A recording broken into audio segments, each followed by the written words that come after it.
As you can see behind me, we're not in my office and we're not anywhere near it. We're actually at Nissan Stadium, home of the Tennessee Titans. And we're here for Radiance 2022, the annual conference that HighRadius puts on for the office of the CFO. And so we're here for this special episode, and we hope to interview a number of folks here in attendance, get their take on Radiance, and also speak with some of the folks from HighRadius. So join me on this special episode of the Savvy Report.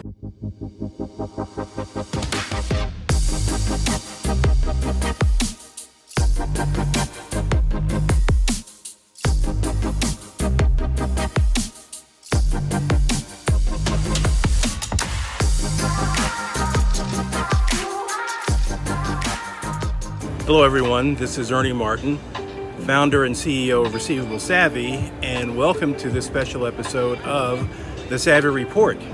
And as part of this episode, we're going to take a tour of the stadium. So come with me and let's go see what the stadium looks like.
Radiance really started as the HighRadius user conference almost a decade ago. In the years since we started, we've really expanded it to be a conference that's really meant to be for progressive thinkers that are thinking about how to drive next level automation into the office of the CFO. Today we spend time talking about treasury, order to cash, and the financial close process. So I think, not just at the conference, but also what we've seen from the thousands of interactions that we have with customers and prospects through the course of the year, is we're hearing a recurring theme.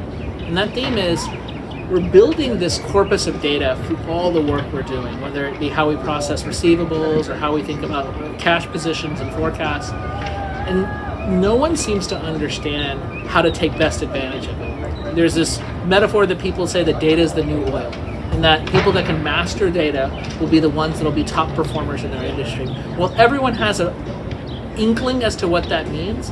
They really struggle to think about how do they operationalize that into sort of a genuine business value. So that's the problem statement that we've heard over and over and over from our clients. And our objective, from what you may have seen from Sashi's keynote, is that we think that autonomous finance is really the way to take advantage of that data. And that traditional, what we call CRUD, change, read, update, delete, B2B enterprise software is something that's going to be a dinosaur in a decade. Jack, let me go to you. And so you work with CFOs around leadership. And so what are those challenges that CFOs face when they're trying to wrap their arms around data governance? Right. So I was thinking about this, and what I do is I interview CFOs for a podcast. For the last 7 years. We're up to 800 episodes now. So what I'll be provocative here, and I'll say their biggest challenge is what is probably commonly known as imposter syndrome. And I'll give you an example or some context as to what I'm getting at here. If you go back 15 years, 20 years, there have been conferences that talk about the changing role of the CFO. In 2006, there was a book called Reinventing the CFO by Jeremy Hope. He had interviewed several hundred CFOs, took them in depth to talk about what's happening with their role. Now think about that. That's 2006. That's before the cloud really came to be what it is. That's certainly before digital transformation was coined, a word like that. And suddenly there'd always be a slide up there saying, look at all these stakeholders they have to build relationships with. So 7 years ago when I began the podcast, my notion was finance leaders really need to begin to talk about what they do differently. They need to connect with broader constituencies, but they need to build relationships that they never had before. So to bring it back to why I think they struggle with imposter syndrome, particularly in the middle market, there are so many CFOs who, and I always think of the David Byrne song, Once in a Lifetime, where you may find yourself, if you're a CFO, you may find yourself addressing the national sales conference for your company. You may find yourself sitting across at lunchtime from your largest customer. You may find yourself in a beef session with your customer support team. And again, these are places that the CFO from 20 years ago never sat or had to be. But CFOs today have to be part of everywhere the data is influencing decisions. And that's hiring, that's employee morale, that's the customer experience. I mean, we spend so much time talking to CFOs about how they're measuring the customer experience. And you know what, there's a dynamic there where they all want to show up the other guy. We figured out how to do this. And I always enjoy that because that's what's exciting right now in finance. And to see the leaders get excited about it. But what stops them, what's the challenge? I shouldn't be at this table. I don't want to go to your sales conference. And why? Because they feel like that's not my role. It is though. And it's a sprawling role today that they play, and it's really an important role. But their leadership voice has to extend much further than it used to. So that's coming. And so I'll throw this question out there, and either Shurtape or Jack, you can answer it. How do you foresee finance leaders moving towards impactful data governance strategy in the next 2 years, 5 years or so? I think I would just like to put something before I actually answer this. I think without data, you're just like another person within a picture. Right? So, and whatever we have spoken so far about whether it's minimizing risk, it's maximizing return on investment, it's building customer relationships, it's growing revenue. I think data does not only support business, but it is the future of the business.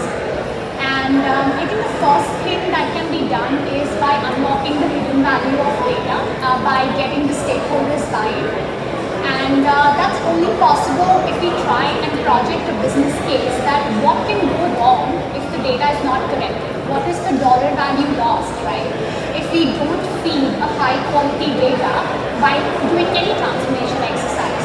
So I think that will help us to take proactive actions, and we'll get the leadership buy-in to move forward with that particular initiative. Then the second thing, I feel that it's very important to connect the data project with the business strategy. I think every data project should start with what is the outcome, what is the value that we want to drive from this particular initiative. And I think a good data governance strategy is something that actually is ongoing and iterative collaboration between IT and business stakeholders. And finally, I think it's very important to lay lay down the solid benefits of data governance exercise, right? And it could be in terms of accelerating digital transformation, or focus resources for value creation, or maybe make business more agile and become more customer-centric.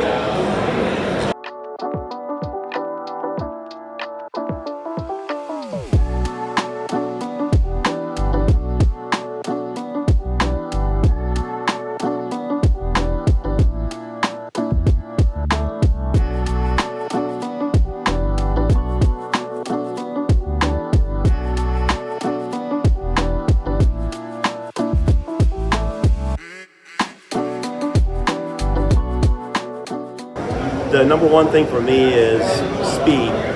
It seems like the technology is moving very rapidly. My customers' technology, they're automating their payable side rapidly. And so for me, on the receivable side, I think it's critical that we improve the speed, that we get faster with our effort overall in the whole order to cash cycle. Personally, I mean, that's number one. And I guess just the general knowledge that technology, I think Sashi pointed out that all the investment in new technology, it's coming and you can't fight it. I think you've got to invest in it, and that's kind of the direction it's going. And plus with COVID, it's so hard to hire people now that if you're not using technology, you're kind of putting yourself behind the eight ball on two fronts. One, you don't have the technology to be able to adapt as the economy changes, and then two, trying to find people in this market has been very difficult. And then just overall, I kind of find it fascinating at Radiance here because you've got a lot of different organizations kind of being represented. And when we first started looking at automation, like 10 years ago, there were really only a few players in it, and now it's kind of become a whole robust industry. And I do believe that receivables ultimately the choice falls between two. One, you either going to outsource that asset, but being that it's an asset, I think people are hesitant, which I don't blame them. I really think you have better control if you keep it in-house, but if you keep it in-house, you got to keep the cost of maintaining it on the affordable side. And so therefore, I think your only option is to go with technology to be able to handle it properly. One of the others that comes up a lot these days is, you mentioned the cyber data, ESG data. What are the ESG scores? Becoming a more popular conversation. I don't know if you're seeing that. But that's what we talk about. And then one of my favorites, I can't miss the opportunity to talk about spend data and the early warning signals that come from changes in spend. If you're watching the trends in spend, looking at clicks, this is all about that trending and kind of what Sanjay was talking about earlier. But if you watch that spend, you can see the early warning signs because they're going to stop spending on less important things before they can start slowing their payments. So we've talked about data, we've talked about alternative data. I think what we were all talking about also before, and I'll speak on behalf of the crowd here, the panel was the notion of analytics.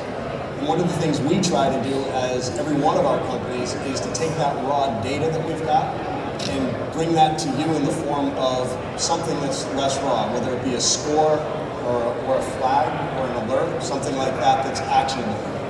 Because ultimately to gain efficiencies for you all, being able to bring that into a platform like HighRadius so that your analysts can understand it and not have to take just the raw data. We deal with the raw data all day long. And then I guess the other piece of feedback we always like is what are the things you want to see. We can bring you the ideas, but then also things that we can do to create automation or apply analytics to that raw data to make efficiency more achievable and to be able to populate the screens and the dashboards and things like HighRadius. So kind of an important one on that. So we've got the electrons. That's data speak for data. Nobody laughed. It's a tough crowd, I guess. And that's all I got. You can see why I'm a data guy, I guess. So we got the electrons, we got the analytics. So I'm going to actually kind of pop ahead and say, if we had one thing, and this is in that 18-minute rule, if you had one thing that you would give as a piece of advice as to what everybody could think about to empower them going forward, what would be the one piece of advice that you'd share with them as to the things that you're seeing in the world of data and analytics and automation to drive efficiency and improve their decisions? I think it takes a little bit of nuance to think about. Big data is really great when you're talking about the design of like ML-based models, things like that, where you just need to feed it a lot of examples.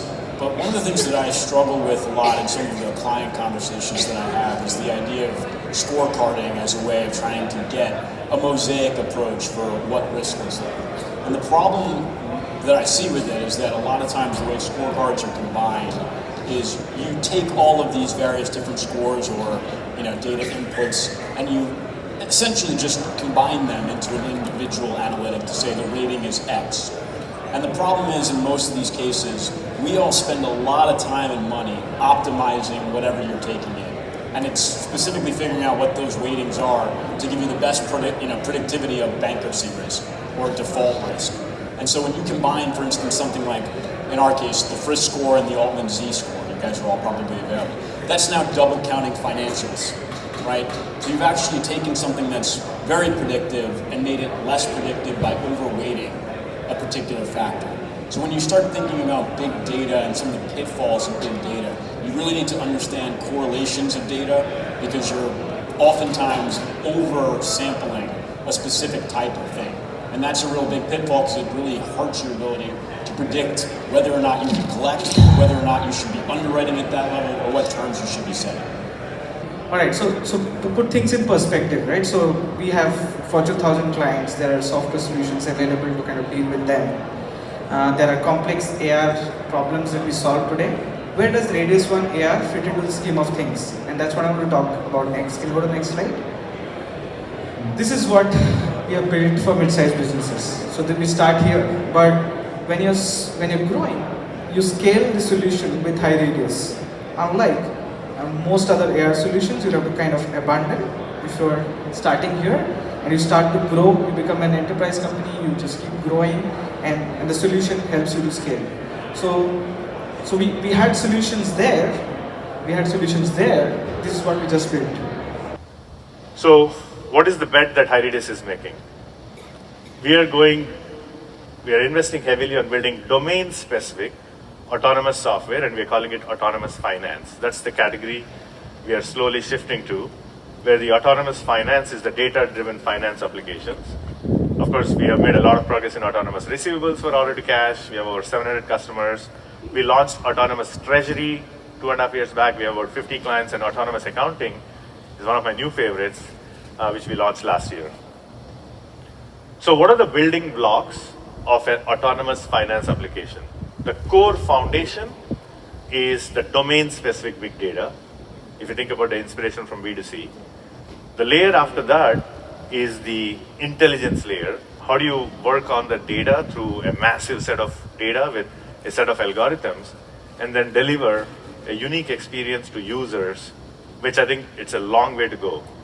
Right? Most of us as B2B software companies, we have long ways to go when it comes to delivering an experience, and we're working on it. Now, this is just a technical slide, a further double click.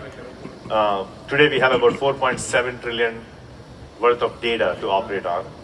And the algorithms itself, intelligence could range from simple heuristics to RPA for certain automation of steps to AI and natural language processing, which is more like what you saw on the Amazon free text and suggestions based on that.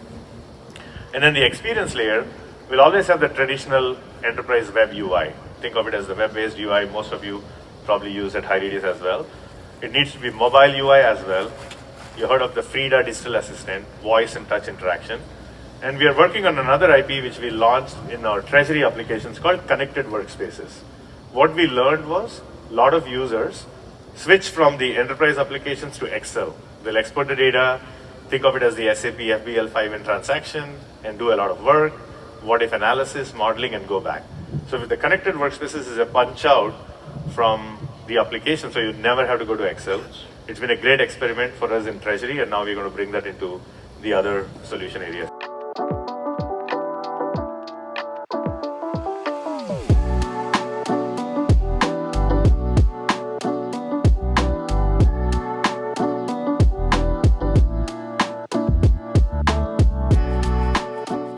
Hi, it's Jack Sweeney, and I created a podcast several years ago known as CFO Thought Leader. This is my first Radiance. It's the first time I've been in Nissan Stadium, and it's the first time I've heard the phrase autonomous finance. So lots going on here at Radiance apparently. What I didn't expect is this is a conference that brings together many more of the people belonging to the office of the CFO, very broad office. I was thinking, this might be a little bit about receivables, this might be a little bit about that, this, that. No, a much broader discussion around the digital transformation of finance. And so that was kind of a nice surprise. It's more in my zone, whereas I'm speaking to finance leaders, I'm always discovering what it really takes to drive change and drive transformation. And a lot of the discussions taking place here was all about that. So I feel like I'm in the right place. So thanks everyone for joining me on this special episode of the Cyber Report. We hope you enjoyed it. We hope you enjoyed the tour of Nissan Stadium and some of the feedback we got from attendees as well as executives at HighRadius for Radiance 22. So thank you again for joining us, and we'll see you next time.